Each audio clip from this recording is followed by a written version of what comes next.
Yan yung mga laman niya sa loob. Apo. Accessories niya, binuksan ko na yung ano. Para tinuro ko kasi yung ano, yung tamang paglagay. Ano ito yung manual. Ano ito sir, kapag kung saan gagamit ka ng ano, ng box nung for the box. Ito kasi yung kailangan, EV niya. Pero siyempre hindi na natin gagamitin. So mauna kasi yan ito. bago yung antena. Hindi ah. Hindi na mo nagagamitin to kasi hindi ka nagagamit ng box eh. Irerekta mo na yung antena eh. Sa likod niya mismo. Oo. Saan banda niyan po?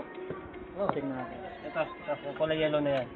Ito, kung for the box gagamitin mo, ito yung gagamitin mo. Dito, dyan. Siyempre, ikaw naman kasi ang gagamitin natin yung direkta sa antena na kagad. Saan nila na? Oo. Okay. Sa antena na kasi, so, So, hindi mo pwede na. malaman kung ano yung mga nandyan. Ito, USB, RG45, ito yung sa mga LAN, optical, HDMI, yan. Audio output naman to. Sa may speaker. Sa speaker. Okay. Ano pang pwedeng malaman? Ito yung warranty yan, 2 years. Years. Wag lang mabato, mabagsak, punasan ng basa, no? Kung makikita nyo sir, wala po siyang dent. Okay naman po. Okay din yung sounds natin. Yeah. Pwede yung pabulbul yun. Ha?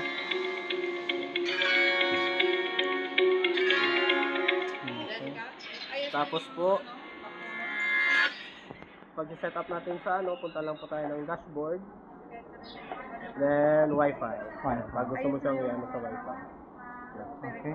Lalabas naman na dyan kung ano yung connection. Okay. So ito yung ilang kwanto? Ilang laki? Ano yung 40 gaano kalaki? inches, 40 inches. So ang brand niya is TCL guys. Yan. Saan to? Sa Magic? Magic Mall. Magic Mall. Magic Mall tayo.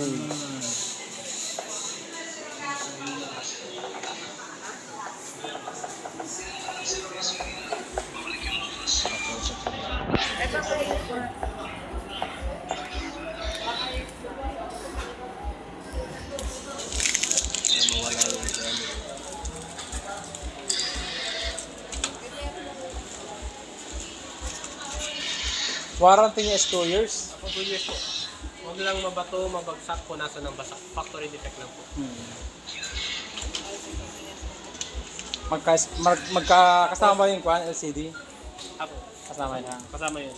Basta pag yung may damage kasi na tinatawag na pag binato mo, void yun. Wait na yun. Pero yung wala namang kang ginagawa, bigla na lang nag-lining or bilog, pwede kong makapasok. So pagbalik ko dito, for example sila, di ba? Paglagay ko dito, pagbalik ko sa Magic, pick up agad ng bago, hindi pa. Hindi pa sir, reporting pa yun. Reporting pa. Oo. Hindi mo na ano to i-report mo sir, kasi home service yan. Ngayon, kung nakita nila doon sa pan-testing nila doon na factory defect siya, yun po papalitan po siya. May process.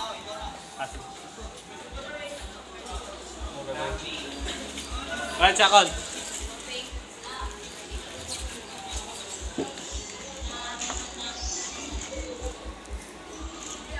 Ay, yung remote sir, pakiingatan po natin kasi yung remote accessories hindi siya covered ng warranty. Pero pag nasira naman po to, pwede na tayong bumili dito. Magkano siya? Nasa 1,000 mahigit sir. 1K. Oo. Pero kung sakaling siyempre namamalakay yung kailangan nyo mabilis, pwede kayo mag-order through Shopee or Lazada. Input nyo lang yung model ng unit. Labas na yun. Set up nyo na lang po.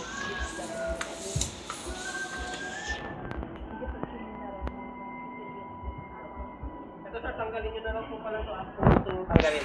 Sige po. May cover kasi yan eh. May film pa siya. Saan pala galing to?